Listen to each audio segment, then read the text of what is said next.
देखो कल देखा था क्वेश्चन पुली सिस्टम पे, ठीक है, काफी कुछ देखा था। आज फिर कुछ क्वेश्चन देखेंगे, उसके बाद फिर देखेंगे डबल पुली सिस्टम, दो पुली होगा तो क्या होगा, तो ये सब कॉन्सेप्ट देखेंगे। पहले क्वेश्चन कल कर रहे थे और क्वेश्चन करते हैं उसी टाइप के।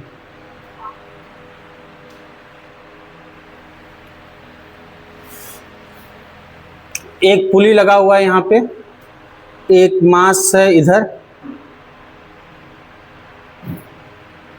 एक मास है इधर, ये मान लो है m1 और इधर मास है m2, ठीक। m1 मास है, इधर m2 मास है, ठीक है। इसमें से कोई भी एक के कारण फोर्स ज्यादा हो सकता है, एक के कारण कम हो सकता है। तो किसी एक तरफ जिधर ज्यादा फोर्स लगेगा उधर वाला ब्लॉक क्या होगा, नीचे आएगा, दूसरी तरफ वाला ब्लॉक क्या होगा, ऊपर जाएगा। वो किधर भी हो सकता है डिपेंडिंग अपॉन क्वेश्चन। तो क्वेश्चन में मान लो कुछ भी बताएगा, या तो m और एंगल बता रखेगा अल्फा बीटा, या फिर तुमको मास नहीं बताया, एक्सेलरेशन की डायरेक्शन बता रखा है। इस वाले के लिए एक्सेलरेशन बता रखा है डाउनवर्ड। अब आपको इस क्वेश्चन में बताना है एक्सेलरेशन क्या लिखेंगे और साथ में टेंशन यानी कि इक्वेशन m1 m2 दोनों के टर्म में, ठीक है। ट्राई करो एक बालक तो बताया, बाकी बताओ गलत सही जो भी।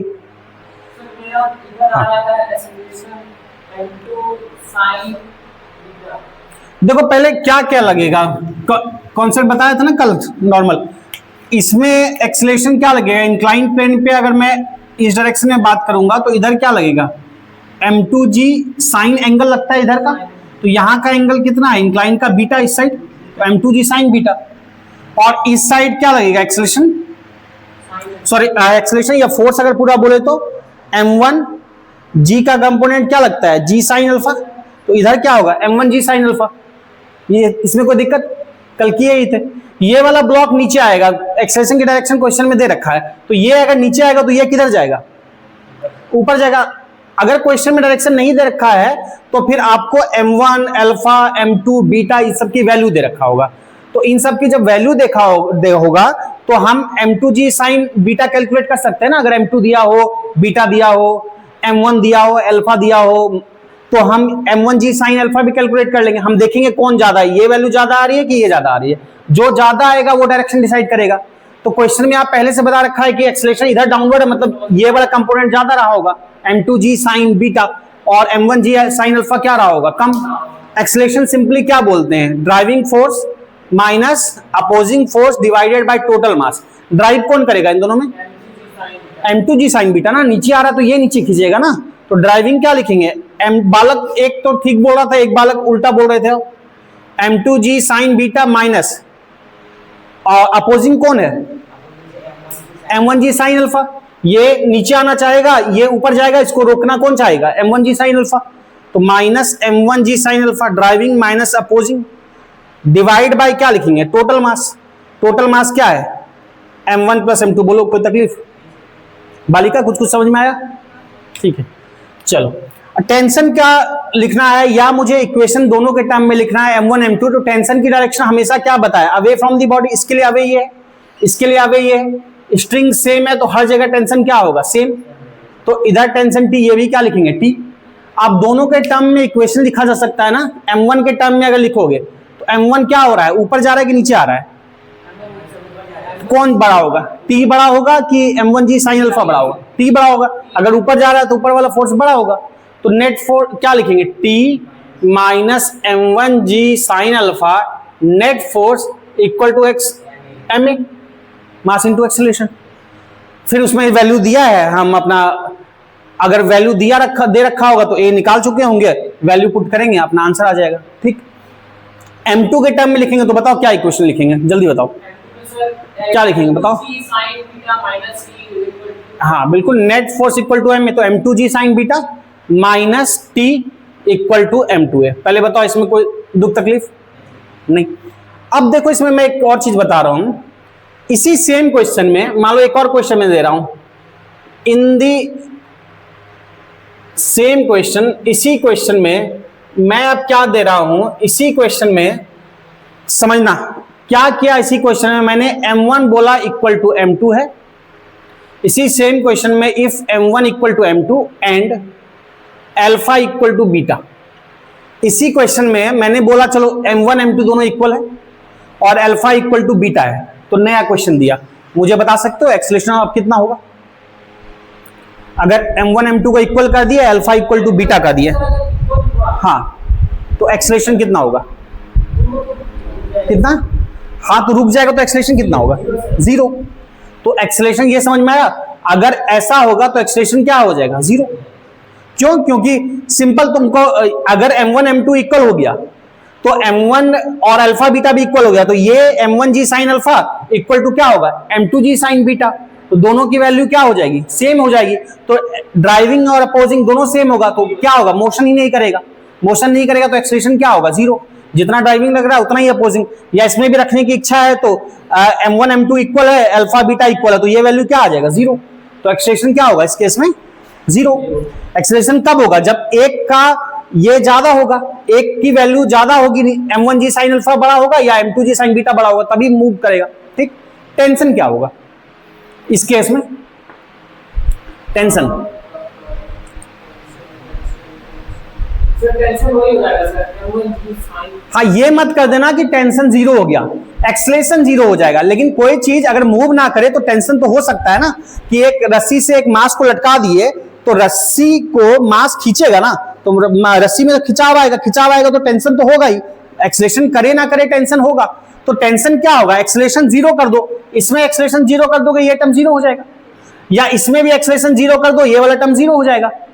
तो टेंशन इसको इधर लाओगे, क्या हो? Tension equal to m1g sine alpha, या टेंशन इक्वल टू क्या बोलेंगे? m2g साइन बीटा, और दोनों इक्वल ही है, क्योंकि m1 इक्वल है, अल्फा बीटा इक्वल है। तो टेंशन की वैल्यू क्या होगी? अगर मैं इससे इक्वेशन लिखूंगा, a को मैंने 0 कर दिया, a को 0 कर दिया, तो t को बैलेंस करेगा कौन? m2g sine beta. और यहां भी a को 0 कर दिया, t को बैलेंस कौन करेगा? m1g sine alpha. बात समझ में आ रही है?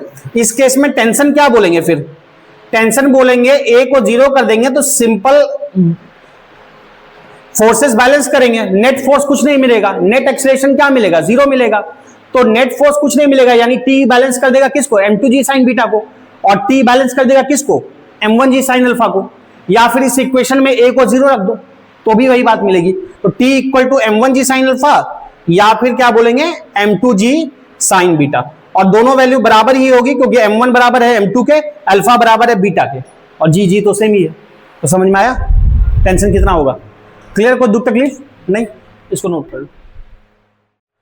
देखो एक क्वेश्चन करते हैं पुली के, हमने बेसिक 1 पुली वाले तो कर लिया, 1-2 क्वेश्चन और करते हैं, फिर आपको अच्छे क्वेश्चन सीट में मिलेंगे और इधर मिलेगा। तो हम देखते हैं, कुछ एक कर ले रहे। अभी एक इस तरह से चैम्बर है, बॉक्स है, इस चैम्बर के अंदर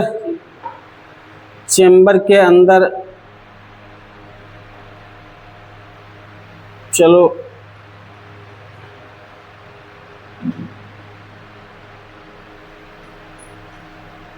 बालक हो गया, चलो बन गया बालक, बालक की बालिका, हाँ बालक ही, खतरनाक बालक बन गया चैम्बर के अंदर। अब देखो इस चैम्बर के अंदर क्वेश्चन समझना, ये जो बालक है इसका एक हाथ इतना हो गया। अब एक हाथ इतना लंबा क्यों है? कानून का हाथ है, हाँ ठीक बोला। ये हाथ लंबा है, उसके बॉडी से ज्यादा लंबा हाथ ही है, तो बात को समझना, खतरनाक फिगर बना है। दूसरा हाथ नहीं है, बेचारा तकलीफ में है, या दूसरा हाथ छुपा दिया, ठीक। तो ये क्या कर रहा है बालक? इसको चैम्बर समझो, इस तरह से चैम्बर है, इस चैम्बर का मास जो है, ये है कैपिटल M, चैम्बर का मास। और जो ये बालक है, ये ब्लॉक नहीं है, पूरा बालक ही है। आपको बनाना है तो और ऐसे बना दो, बालक घेर दो, उसका पैर ही बना दो, हटाओ झंझट, हवा में लटका नहीं है बालक है, चलो पैर बन गया, ये बालक है, ठीक है। इस बालक का मास जो है वो स्मॉल m है, ठीक है। ब्लॉक का मास m है, बालक का मास है स्मॉल m, ठीक। ये चैम्बर के अंदर है, चैम्बर लटका हुआ है इस रस्सी से, और चैम्बर में खिड़की बनाया या होल बनाया हल्का सा, उससे हाथ को निकाले हुए, और हाथ से क्या रस्सी को खींच रहा है, समझो रस्सी को खींच रहा है, समझना बात। अगर ये रस्सी को ना खींचे, छोड़ दे, तो पूरा सिस्टम नीचे आ जाएगा, लेकिन सिस्टम नीचे ना आए इसके लिए रस्सी को पकड़ के जैसे खींच रहा है, मेहनत कर रहा है, तो ऐसे में क्या है, सिस्टम इक्विलिब्रियम में रहेगा, तो तुमको बताना है यहाँ पे बालक कितना फोर्स एग्जर्ट करेगा रस्सी को, यानी रस्सी को कितने फोर्स से खींचेगा। क्वेश्चन लिखना, क्वेश्चन लिख लो, for the system to be in equilibrium, for the system to be in equilibrium, for the system to be in equilibrium, the force exerted by the बालक या man, force exerted by the man, force exerted by the man, force exerted by the man on the rope will be, रस्सी पे exerted by the man, force exerted by the man on the rope, exerted by the man on the rope will be। तो system पूरा rest में रहे उसके लिए बालक जो है वो कितना फोर्स लगाएगा रस्सी पर। क्वेश्चन समझे? ट्राई करो, 1 मिनट टाइम ले लो। अब समझो, कुछ बालक ठीक बोल रहा है लेकिन पूरा तरीके से ठीक नहीं बोल रहा। एक बात समझो, नीचे क्या लगेगा, एक तो इस चैम्बर का मास कैपिटल एम, उसके वजह से वेट, और एक क्या होगा बालक की वजह से वेट। तो टोटल वेट जो नीचे लगेगा वो कितना लगेगा, एम चैम्बर का मास प्लस बालक का मास इंटू जी, ये लगेगा नीचे, कोई दिक्कत नहीं इसमें। अब एक बात बताओ, रस्सी खींच रहा है तो रस्सी में क्या क्रिएट होगा, टेंशन। रस्सी खींच रहा है तो क्या क्रिएट होगा, टेंशन। तो टेंशन की direction away from the body, तो इधर से अवे क्या है ये, और इधर से अवे क्या है ये, पुली के लिए अवे ये, बालक के लिए अवे ये। टेंशन को क्या लिखते हैं, टी से लिखा। अब देखो रस्सी एक ही है, यही रस्सी इधर से होके इधर से होके इधर आई है, तो रस्सी सेम है तो टेंशन हर जगह क्या होगा, सेम होगा। इधर भी टेंशन क्या होगा, टी। तो अब एक बात समझो, नीचे अगर इक्विलिब्रियम में रुका हुआ है तो नीचे टोटल फोर्स कितना लग रहा है, M plus M G. Rest में है तो एक्सेलरेशन तो नहीं सोचना है, 0 है। और ऊपर फोर्स कितना लग रहा है, तो ऊपर फोर्स अगर देखोगे ना तो M plus M G balance किए हुए किसको, ऊपर एक ये टी और एक ये टी, ऊपर टोटल कितना लग रहा है, 2t। ऊपर टोटल कितना लग रहा है, 2t, ये टी और ये टी। पूरा इसका कांटेक्ट इससे हो गया, बालक का हाथ से पकड़ के खींच रहा है, तो टेंशन इधर भी अपवर्ड एग्जिट हो रहा है ना, और इस टेंशन का भी रोल है इसको रोक पाने में। तो इधर टी और इधर टी, टोटल क्या हो गया, 2t। तो 2t इक्वल टू कितना होगा, upward force equal to downward force, तो m plus M G total weight. तो यहां से t इक्वल टू कितना हो जाएगा, m plus M G by 2। तो टोटल हो गया m plus M G by 2। तो ये आंसर हो गया। तो समझे, उसको नोट कर लो। अब देखो जो कॉन्सेप्ट बता रहा हूं ये पहले नहीं बताया, तो अभी पहले डिटेल से कॉन्सेप्ट ही बताते हैं। सिंगल पुली हमने देखा, अब देखते हैं डबल पुली सिस्टम। डबल पुली सिस्टम, 2 पुली। 2 पुली से क्या क्या होगा उस पर जरा बात करते हैं। देखो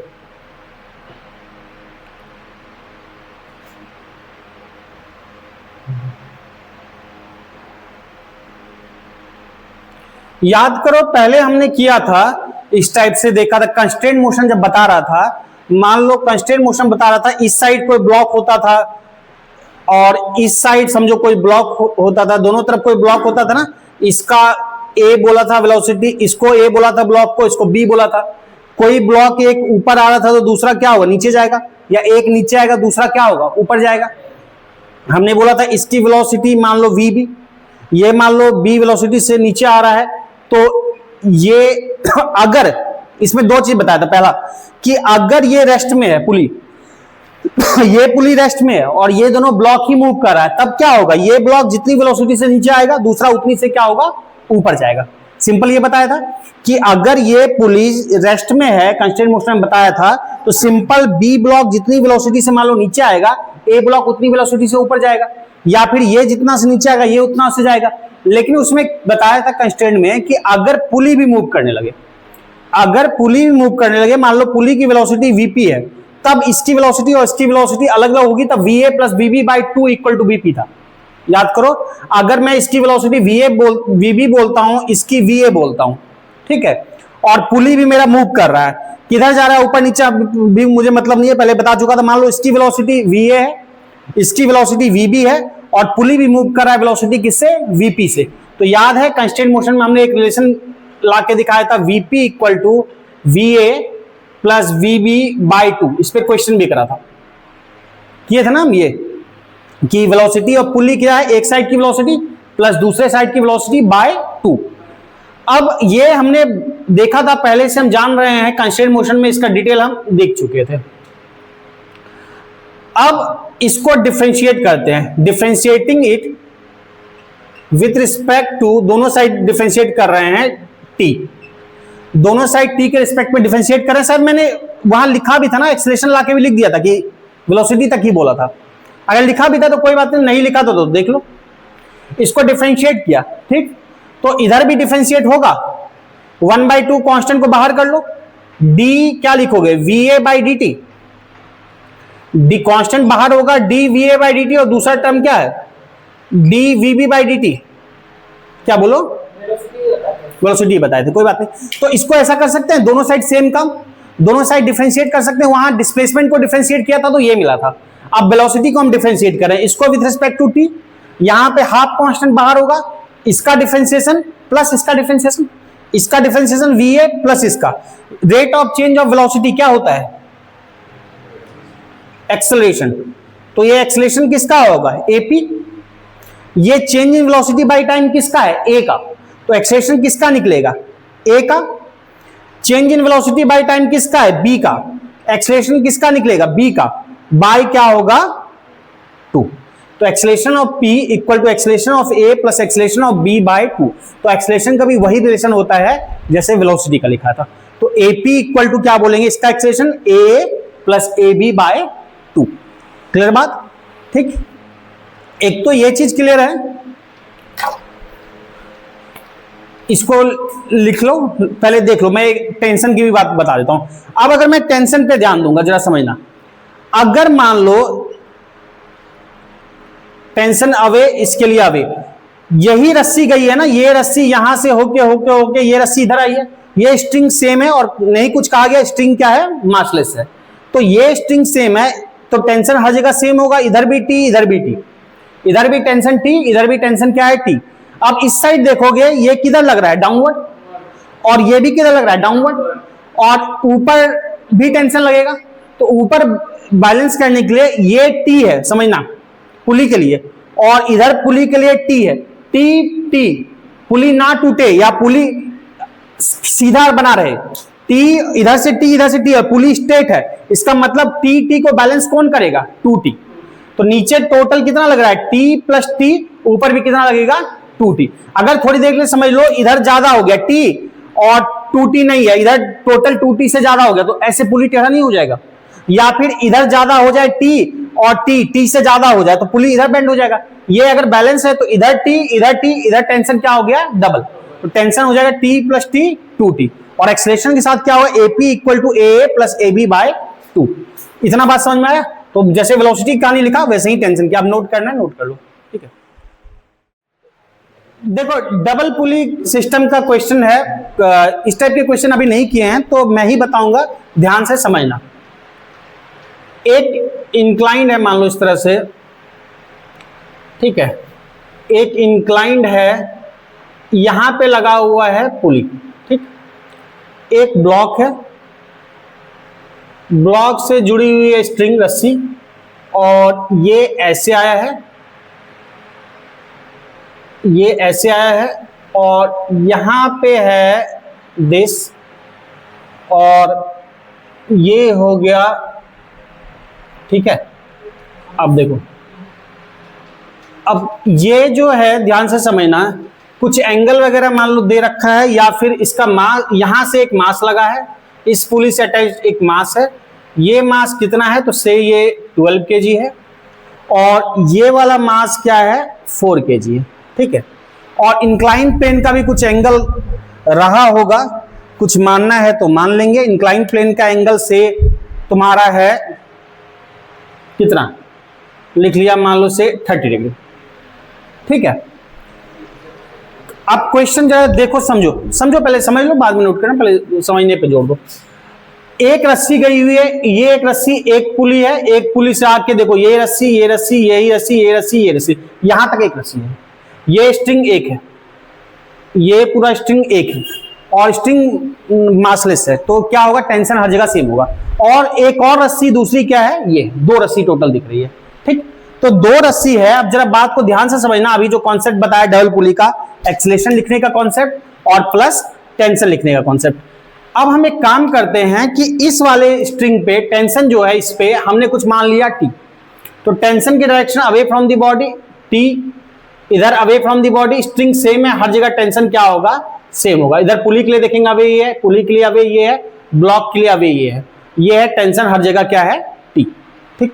अब एक बात समझो, इधर टेंशन क्या है, टी, इधर भी टेंशन क्या है, टी, नीचे बैलेंस करने के लिए टेंशन कितना होना पड़ेगा, 2t, अभी बताया, t, ये अपवर्ड टेंशन t है और ये टेंशन क्या है, t है, तो नीचे वाले का टेंशन कितना होगा, इन दोनों को बैलेंस करेगा 2t, क्लियर है। अच्छा ठीक, इसके लिए अवे ये है। एक्सीलरेशन की बात बोलते हैं, तो एक्सीलरेशन अब किधर कितना होगा जरा समझना, कि इस साइड क्या है, फिक्स है ना, यहां से इसका मतलब होता है फिक्स, यहां पे स्ट्रिंग क्या है, फिक्स है, तो इस साइड का एक्सीलरेशन क्या होगा, 0, इस साइड का एक्सीलरेशन क्या होगा, 0, और इधर का एक्सीलरेशन कुछ है, जो भी जिधर ऑब्वियस है 12 kg ज्यादा है, फ्रिक्शन की बात कर नहीं रहे, तो यहां 12 kg डिसाइड करेगा, 12 kg क्या होगा, नीचे आएगा, 12 kg नीचे आएगा, इस वजह से ये 4 kg क्या होगा, ऊपर चढ़ना शुरू होगा इंक्लाइन पे, 12 kg नीचे आएगा, 4 kg इंक्लाइन पे चढ़ना शुरू होगा, और ये वाला इधर का टुकड़ा तो फिक्स है, तो रेस्ट में है, तो ये 12 है। अच्छा, इधर का एक्सीलरेशन कितने से ये ऊपर आएगा, हमने माना a से ऊपर आएगा, ठीक है, क्लियर है।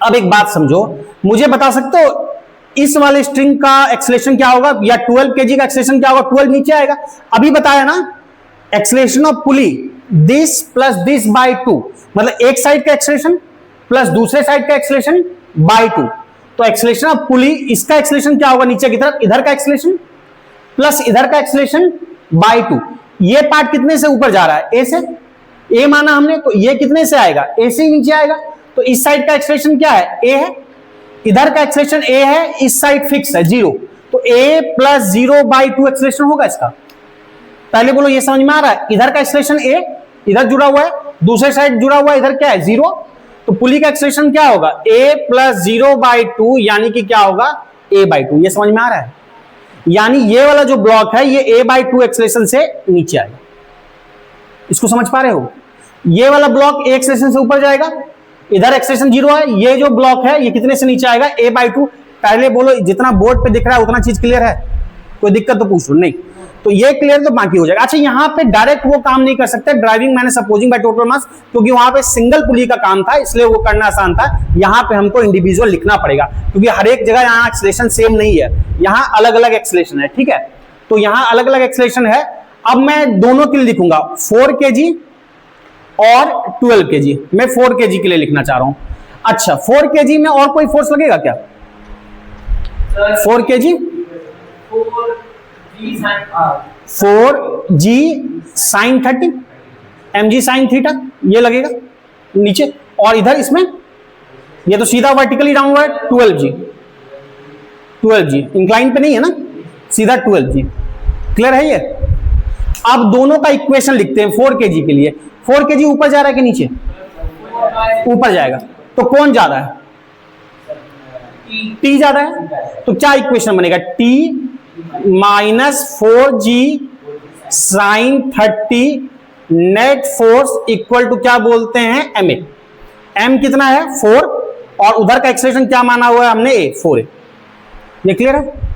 अब t इक्वल टू यहां से क्या लिखेंगे, 4g साइन 30, चाहो तो साइन 30 की वैल्यू रख दो, मैं इधर लाके डायरेक्ट वैल्यू रख दे रहा हूं, साइन 30 की वैल्यू क्या होती है, 1/2, साइन 30 की वैल्यू होती है 1/2, तो इधर लाए 4g साइन 30 1/2, ये कितना हो जाएगा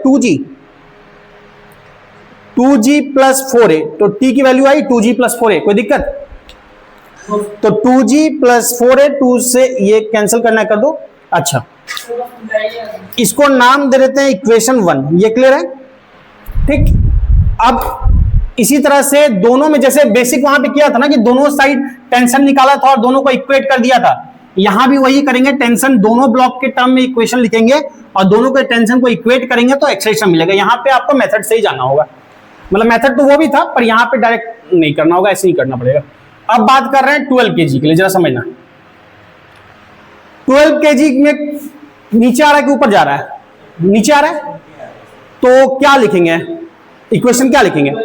12g ज्यादा होगा, 12g माइनस कितना है 2t, t नहीं है 2t, 12g minus 2t, net force equal to ma, m कितना है 12 और a कितना है देखो तो, उसका एक्सप्रेशन a/2 है, a प्लस 0/2 a/2, क्लियर? तो a/2 ये कितना हो जाएगा, 2 से जाएगा 6 हो जाएगा, 6 से ये दिख रहा है कि हल्का लाइट दिख रहा है 6 से। अब देखो दिख रहा है, तो यहां से अगर मैं इधर ले जाऊंगा तो 2t या 2 सबसे कैंसिल कर दो, 2t लिखो या 2 कैंसिल कर दो, जैसे भी आपको लिखना है। मान लो 2 सबसे कॉमन लेके कैंसिल, 2 गया, यहां क्या होगा 6, यहां क्या होगा 3। तो इक्वेशन t इक्वल टू क्या हो जाएगा, एक साइड ले जाते हैं t को उधर ले गए तो t equal to 6g minus 3, ये लिखेंगे, इसको नाम दे दिया इक्वेशन 2, 6g माइनस 3। क्या ठीक है, क्लियर है? तो दोनों इक्वेशन से मैं t को इक्वेट करा सकता हूं, तो from 1 and 2, from 1 and 2, equation 1 and 2 से t दोनों से लिखा है, t को इक्वेट करा देते हैं। तो t को इक्वेट करेंगे जरा बताओगे, 1 में क्या है t equal to 2g plus 4a, तो क्या लिखेंगे 2g plus 4a equal to यहां क्या है 6g minus 3 equal to 6g minus 3a। पहले बोलो क्लियर है? अब a को एक तरफ ले जाते हैं, इसको इधर लाओगे, 4a प्लस 3a कितना हो जाएगा 7a, और ये इधर जाएगा 6g माइनस 2g कितना हो जाएगा 4g। तो a इक्वल टू क्या होगा 4g by 7, a equal to आ गया 4g बाय 7।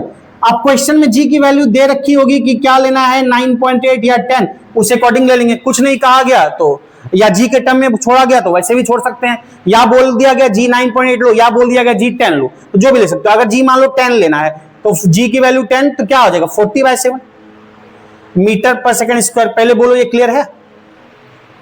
अब अगर टेंशन बोला जाए तो दोनों में से किसी भी इक्वेशन में t a की वैल्यू रख दो।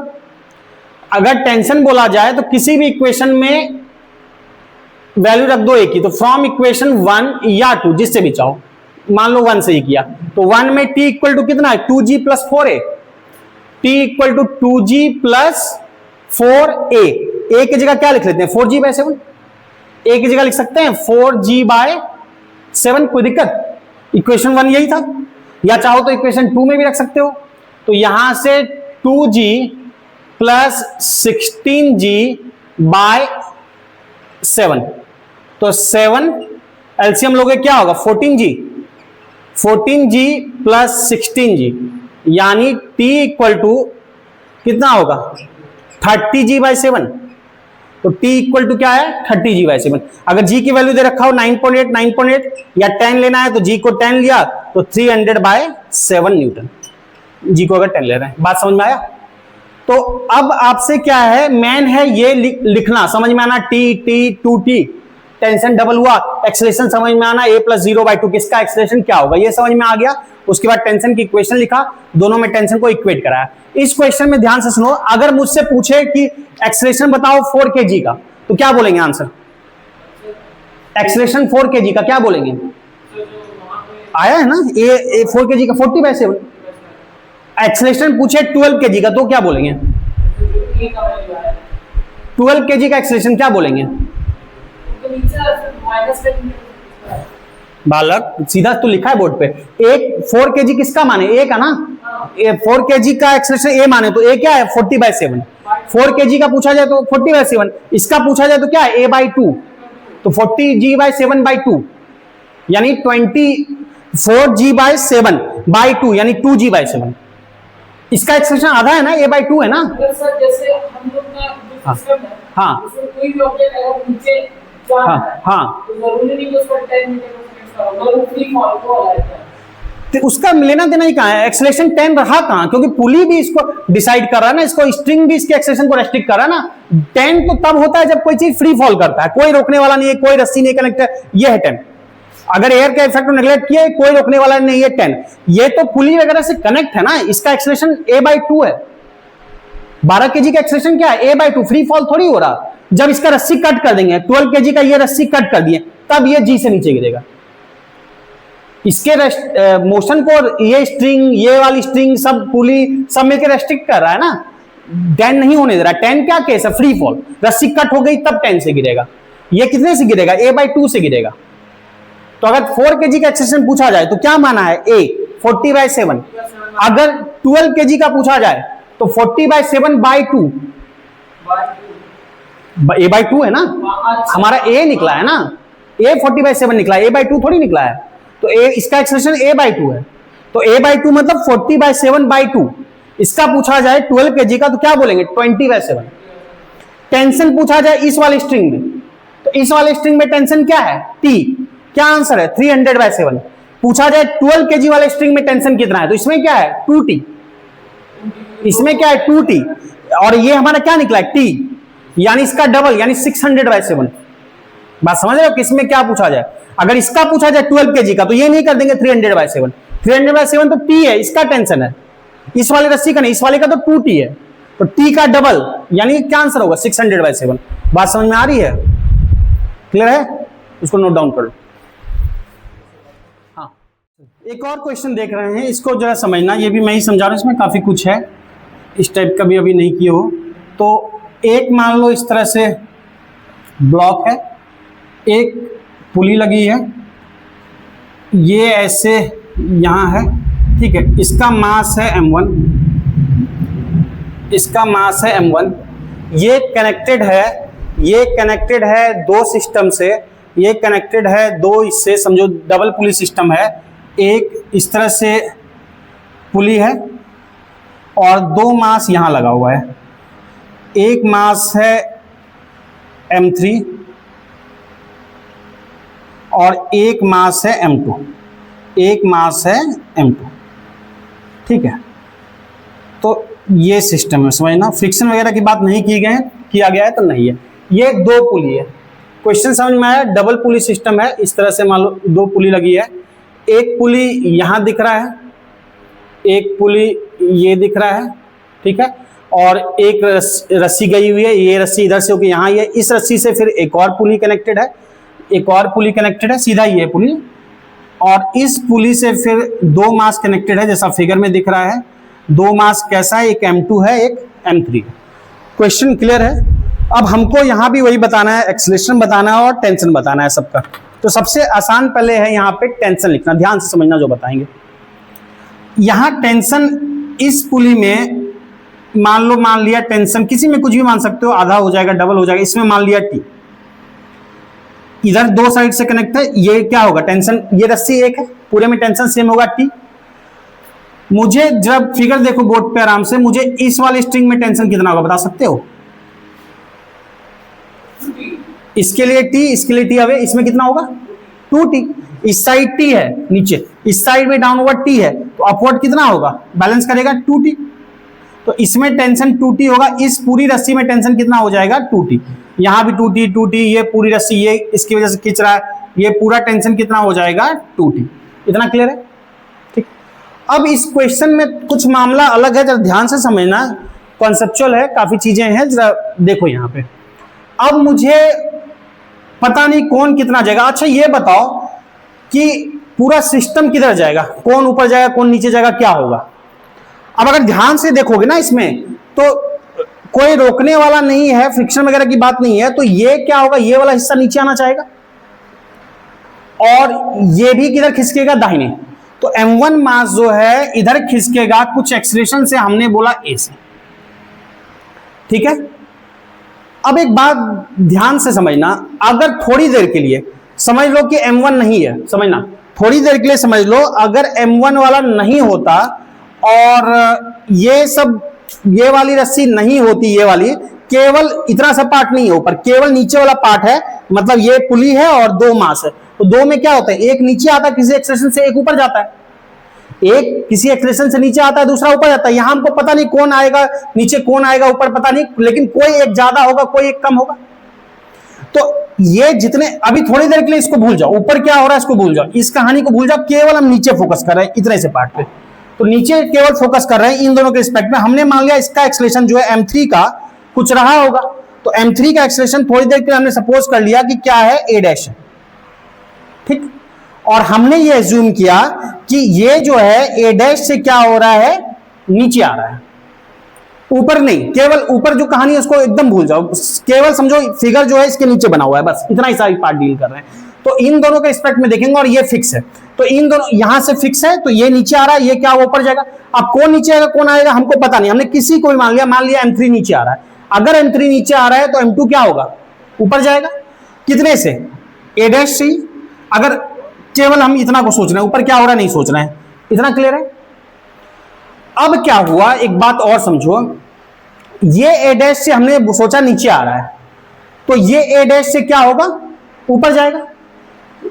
लेकिन अब ऊपर भी देखना शुरू करो, एक्सेलरेशन क्या है ऊपर वाले का, कितना है a, ऊपर वाले का एक्सेलरेशन कितना है a, तो a एक्सेलरेशन की वजह से पूरा सिस्टम ही नीचे आएगा। ये दोनों को देखोगे तो एक दूसरे के रिस्पेक्ट में एक नीचे आएगा एक ऊपर जाएगा, लेकिन पूरा एज अ होल देखोगे तो चूंकि ये नीचे आ रहा है तो दोनों, ये अपने में थोड़ा इधर उधर होना चाहेगा पर पूरा का पूरा सिस्टम ही क्या आएगा, नीचे आएगा। तो दोनों का एक्सेलरेशन किधर होगा, नीचे। अब अगर बात करो, समझो अगर मैंने m3 को बोला डाउनवर्ड आ रहा है तो इसका एक्सेलरेशन कितना हो जाएगा, इसका एक्सेलरेशन a नीचे, और ये इसके रिस्पेक्ट में a डैश से नीचे आ रहा है m2 के रिस्पेक्ट में, तो इसका टोटल एक्सेलरेशन क्या हो जाएगा, a प्लस a डैश, क्योंकि दोनों की डायरेक्शन एक ही है, किधर, नीचे। समझ पा रहे हो, जैसे यहां पे लिखा था ना इससे पहले कि इधर का a1 इधर का a2, तो a प्लस a डैश। जरा ध्यान देना, यहां पे ये a एक्सेलरेशन से पूरा सिस्टम आ रहा है, m2 भी a से ही नीचे आएगा, लेकिन इसके रिस्पेक्ट में इन दोनों का एक दूसरे के रिस्पेक्ट में एक्सेलरेशन जो है a डैश है। अगर ये a डैश से m2 m3 a डैश से नीचे आ रहा है तो इसके रिस्पेक्ट में m2 क्या a डैश से ऊपर जा रहा है, यानी इसकी a डैश की डायरेक्शन क्या है, अपवर्ड, और a की डायरेक्शन क्या है, डाउनवर्ड, और नेट पूरा सिस्टम किधर आएगा, नीचे। तो इसका एक्सेलरेशन होगा a minus a dash downward, दोनों डाउनवर्ड ही होगा क्योंकि पूरा सिस्टम नीचे जा रहा है। लेकिन एक दूसरे के रिस्पेक्ट में जो मूवमेंट है उसकी वजह से इसका एक्सेलरेशन है a डैश, और इसका क्या है, इसका भी a डैश। ये a डैश से नीचे आ रहा है, ये a डैश से ऊपर जा रहा है। नीचे आने को हमने प्लस बोला, ऊपर आने को माइनस बोला, तो इसके लिए लिखेंगे प्लस a डैश, इसके लिए बोलेंगे माइनस a डैश, ठीक। नीचे को हमने प्लस लिखा, ऊपर को माइनस, तो इसके लिए बोलेंगे प्लस a डैश, इसके लिए बोलेंगे माइनस a डैश। केवल जब इन्हीं दोनों के कारण तब ऊपर कुछ नहीं हो रहा था, अब ऊपर के कारण और एक्सेलरेशन क्या मिला, पूरे सिस्टम का a मिल रहा है, ऊपर वाले पुली के कारण, तो रस्सी के कारण। तो अब a मिल रहा है और a किधर, नीचे की तरफ। तो a में ये चूंकि डाउनवर्ड है, a की डायरेक्शन है, a plus a dash add हो गया, और यहाँ a नीचे है और a डैश क्या ऊपर है, और पूरा सिस्टम नीचे जा रहा है, तो ज्यादा एक्सेलरेशन नीचे ही डोमिनेट करेगा। तो नेट एक्सेलरेशन क्या हो जाएगा इसका, a माइनस a डैश नीचे। पहले बोलो ये जितना लिखा है समझ में आया, आया कि नहीं आया, नहीं, हाँ आ गया। अच्छा, तुम लोग का हाँ ना भी खतरनाक है बलक, जैसे जनरली होता है हाँ ऐसे, तो समझ में आया, हाँ सर, इसका मतलब ना होता है। और तुम्हारा नहीं, पूरे देश में ही बहुत जगह बीमारी है, कई जगह के बच्चे पढ़ाएं, सब जगह ऐसा ही होता है, मतलब हाँ मैक्सिमम कैसे ही होता है, ठीक। तो समझ में आया ना, ठीक है। तो केवल इंडिविजुअली देखा है, तो इसको सोचा कि a डैश नीचे आ रहा, तो a डैश से ऊपर गया, तो इसको प्लस a डैश बोला, नीचे को प्लस मान लिया, ऊपर को माइनस, तो माइनस a डैश हो गया। और ये एक्सेलरेशन a किधर है, नीचे की तरफ में, तो नीचे और नीचे ऐड हो जाएगा a प्लस a डैश, और ये हो जाएगा a माइनस a डैश। अब बोलोगे इतना कहानी क्लियर है। अब जो है बाकी फोर्सेस देख रहे हैं, वेट वगैरह लगेगा, वेट किधर लगेगा, डाउनवर्ड लगेगा, इसका डाउनवर्ड क्या लगेगा, m3g, और इसका m2g, ठीक। अब हम सबके लिए इक्वेशन लिख रहे हैं, जरा ध्यान से समझना। अब कैलकुलेशन है और कुछ नहीं, मेन था जो चीज, मेन कॉन्सेप्ट है बोर्ड पे लिखा जा चुका है, अब केवल हम लिख रहे हैं कैलकुलेशन। कैलकुलेशन भी थोड़ा केयरफुल करना होगा, नहीं तो बहुत लेंदी होगा, तो इसीलिए मैं कर दे रहा हूं। तो जरा एक बार समझो, m1 पे क्या एक्सेलरेशन लग रहा है, 2t, मतलब फोर्स क्या लग रहा है, 2t। 2t की वजह से क्या हो रहा है, ये मूव करेगा किधर, राइट साइड, तो 2t की वजह से m1 में जो एक्सेलेरेशन आया कितना आया, तो a है एक्सेलेरेशन, तो 2t इक्वल टू लिखेंगे m1a, कोई दिक्कत नहीं। उसी तरह से मैं m2 और m3 को लिख रहा हूं, देखो m2 को, m2 किधर जा रहा है, नीचे के ऊपर, नीचे, पूरा सिस्टम ही नीचे जा रहा है, पूरा सिस्टम नीचे जा रहा है, तो इसमें क्या लिखेंगे equation m2g minus T equal to क्या लिखेंगे, m2 एक्सेलेरेशन, इसका एक्सेलेरेशन क्या है, a माइनस a डैश है। अच्छा, m3 के लिए क्या लिखेंगे, m3 किधर आ रहा है, ये भी नीचे ही आ रहा है, पूरा सिस्टम नीचे आ रहा है, तो क्या लिखेंगे m3g minus T equal to क्या लिखेंगे m3, इसका जो एक्सेलेरेशन है, इसका एक्सेलेरेशन क्या है, a प्लस a डैश। अब हमारे पास मेन काम हो चुका है, हमारे पास 3 इक्वेशन आ चुका है। अब इन तीनों इक्वेशन को केयरफुली हमको कैलकुलेट करना पड़ेगा, वो भी जरूरी है। इसको नाम दे दिया मान लो से इक्वेशन 1, ठीक। अब इक्वेशन 1 से ये 2t इक्वल टू m1a है, तो t इक्वल टू क्या हो जाएगा, m1a/2। एक काम करते हैं, t इक्वल टू अगर लिखेंगे तो आ जाएगा m1a/2, इसी को नाम देते हैं इक्वेशन 1, चूंकि इसकी जरूरत है, तो t इक्वल टू लिखेंगे m1a/2। अब हमारे पास क्या था, एक ये इक्वेशन, एक ये 3 इक्वेशन है। इसमें अननोन क्या है, एक तो t निकालना है, एक अननोन है, और क्या अननोन है, a अननोन है, और क्या अननोन है, a डैश अननोन है, a डैश t अननोन है। और इक्वेशन हमारे पास कितना है, 3 इक्वेशन से 3 अननोन निकाला जा सकता है, 2 इक्वेशन से 2 अननोन निकाला जा सकता है, 4 अननोन के लिए 4 इक्वेशन की जरूरत पड़ती है। तो 3 इक्वेशन से 3 अननोन निकालना है, निकल जाएगा एक से दूसरे में वैल्यू रख के, बट कैलकुलेशन लेंदी होगा। तो कैलकुलेशन भी कैसे करोगे स्मार्टली देखते हैं। तो m2g, एक काम करते हैं, t की वैल्यू हम उठा के यहां से रख देते हैं। तो t की वैल्यू जब उठा के रखेंगे तो क्या होगा, देखो माइनस m1a/2 इक्वल टू क्या होगा, m2a माइनस a डैश, ये होगा। या फिर मैं काम करता हूं, इसको थोड़ा सा नीचे लिख लेता हूं, चूंकि स्पेस का दिक्कत होगा दाहिने, तो मैं यहां पे लिख रहा हूं, यहां से मैं a माइनस a डैश लिखना जा रहा हूं। देखो ये हमने कहां से लिखा t की वैल्यू, तो फ्रॉम इक्वेशन 1, फ्रॉम इक्वेशन 1 से। अब देखो जरा सॉल्व कर रहे हैं इसको, एक काम करते हैं, a माइनस a डैश यहां से निकालते हैं, तो क्या होगा, a माइनस a डैश, बाकी को उधर भेज दें, a माइनस a डैश के लिए बाकी को उधर भेज दें, तो बाकी को उधर भेज देंगे तो क्या होगा, जरा m2 इधर डिवाइड हो जाएगा, समझना, m2 इधर लाएंगे डिवाइड हो जाएगा, क्या हो जाएगा g, m2 डिवाइड हो जाएगा, इधर क्या हो जाएगा, m1, m2 नीचे आ जाएगा, बाय m2 इंटू a/2, ये होगा। इसको एक काम करते हैं, इसको नाम देते हैं कुछ इक्वेशन 2, ठीक। अच्छा, इसको रहने देते हैं। फिर m3 के इक्वेशन पे आते हैं, जो हमने अभी लिखा भी था, मिटा दिया था क्योंकि जगह नहीं थी। अभी देखो m3 का इक्वेशन क्या लिखें, m3g नीचे है, ऊपर क्या था, minus T, net force equal to ma, तो m3a प्लस a डैश, ठीक। अब यहां भी t की वैल्यू उठा के रख देते हैं वही, तो यहां भी एक इक्वेशन मिलेगा, इससे देखते हैं क्या, m3g माइनस t कितना है, m1a/2, m1a/2 इक्वल टू क्या है, m3a प्लस a डैश, इसको नाम दे देते हैं इक्वेशन 3। नहीं, अभी a प्लस a डैश निकालते हैं, इतना क्लियर है, हाँ, a प्लस a डैश यहां से निकालते हैं, देखो इधर लिख लेते हैं। या फिर अगर इसी से लिखेंगे a प्लस a डैश, इसको उधर भेजते हैं m3 को, तो बाय m3 होगा, तो कितना हो जाएगा जरा बताओगे, g, m3 इधर आएगा और नीचे आएगा m3, इसमें डिवाइड होगा, क्या होगा, m1 bye m3 minus m1 bye m3 into a/2, पहले बोलो क्लियर है। इसको एक काम करते हैं, इसको नाम देते हैं इक्वेशन 3। अब देखो 2 और 3 दो इक्वेशन है, अब हमको a या a डैश निकालना, एक काम करें, दोनों इक्वेशन में को हम ऐड कर देते हैं, उससे फायदा क्या होगा, उससे a डैश कैंसिल हो जाएगा, तो हमको a केवल निकलेगा, एक ही सिंगल अननोन बचेगा। अब ये इक्वेशन हमारे पास दिखा, अब देखो 3 इक्वेशन आ गया ना, सॉल्व आप जैसे करो आपकी मर्जी, पर मैं ऐसा कर रहा हूं जिसमें कैलकुलेशन कम से कम हो। ये एक इक्वेशन आ चुका, ये एक आ चुका, ये एक आ चुका। अब सॉल्व आपके मैथ्स पे, मैथ में आप जैसे सॉल्व करके 3 इक्वेशन से 3 अननोन निकाल लो, मैं इस तरह से निकाल रहा हूं, इसमें कैलकुलेशन कंपैरेटिवली कम होगा, अदरवाइज आप और भी किसी तरीके से सॉल्व कर लो, कोई फर्क नहीं पड़ता। तो अब देखो इक्वेशन को ऐड किए, adding equation 2 and 3, adding equation 2 and 3, 2 और 3 को ऐड करेंगे, तो 2 और 3 को जब ऐड करेंगे तो बताओगे क्या होगा कि a माइनस a डैश और a प्लस a डैश, तो दोनों से a डैश कैंसिल हो जाएगा, तो कितना आ जाएगा 2a आएगा। ये समझ में आ रहा है? 2 और 3 को ऐड किए, इसको और इसको, तो क्या होगा a और a 2a और plus a dash minus a dash cancel हो जाएगा, इक्वल टू g, मैं डायरेक्ट लिखूं g प्लस g क्या होगा 2g, और इधर क्या है ये दोनों ऐड होगा, दोनों को ऐड करेंगे माइनस कॉमन ले ले, देखो दोनों में भी सेम है m1 m2 a/2 m1 m, अच्छा m1 m3 है, फिर इन दोनों को भी क्या होगा ऐड करना पड़ेगा।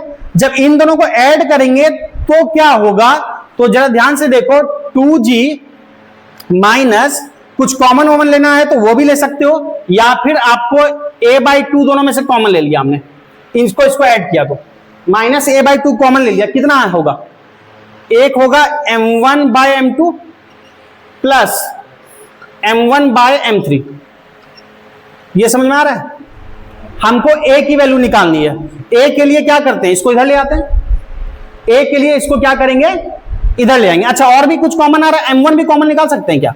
अब जैसे आप लिखो डिपेंडिंग अपॉन ऑप्शन, ऑप्शन के अकॉर्डिंग एडजस्ट करना, अगर m1 भी कॉमन लेंगे तो ये बाहर आ जाएगा, m1 यहां आ जाएगा, ठीक। अब देखना मुझे a बताना है, इसको इधर लाएंगे, a को एक तरफ लाएंगे, तो इसको जब इधर लाएंगे ना तो ये दोनों प्लस हो जाएगा, तो क्या होगा देखो 2a plus 2a plus m1a/2 into, अब कैलकुलेशन कुछ नहीं, 1/m2 plus 1/m3 equal to 2g होगा, सबको एक तरफ लिया। तो यहां से अगर मैं a इक्वल टू लिखूंगा, a इक्वल टू तो g और ये पूरा क्या होगा, ये पूरा नीचे आ जाएगा।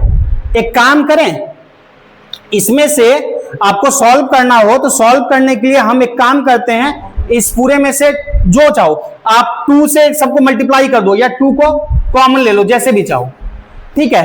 तो डिपेंडिंग अपॉन ऑप्शन यहां से हमारा सॉल्व हो चुका, हम चाहे तो a को कॉमन ले लें, चाहे तो हम 2a को कॉमन ले लें, आप जैसे करना चाहते हो। मान लो मैंने 2a को कॉमन ले लिया, तो इसमें क्या बचेगा 1,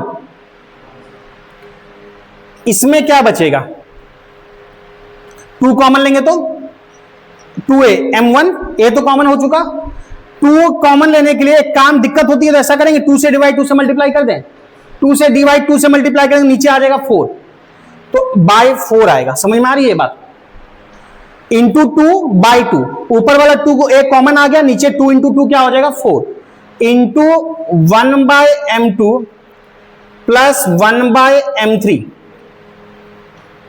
इक्वल टू क्या है 2g।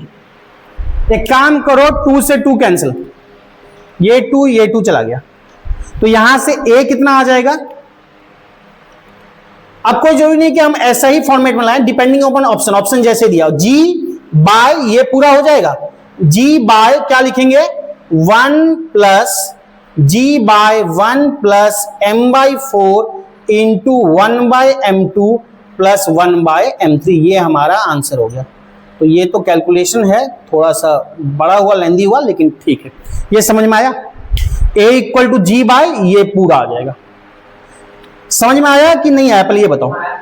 अगर इसमें वैल्यू दे रखी होगी सबकी m1 m2 सब, तो हम a निकाल पाएंगे, जरा समझना।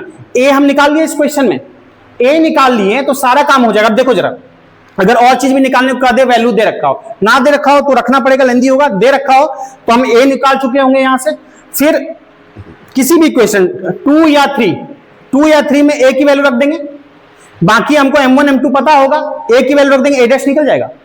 या यहां भी 3 में भी a की वैल्यू पता है, निकाल चुके हैं, a निकाले, उसके बाद यहां a रखा, एक अननोन a डैश है, a डैश निकल जाएगा। और a डैश पता लग गया तो टेंशन की इक्वेशन में रख देंगे, या a पता लग गया तो यहीं से t निकल जाएगा, तो t निकल गया तो 2t भी निकल जाएगा।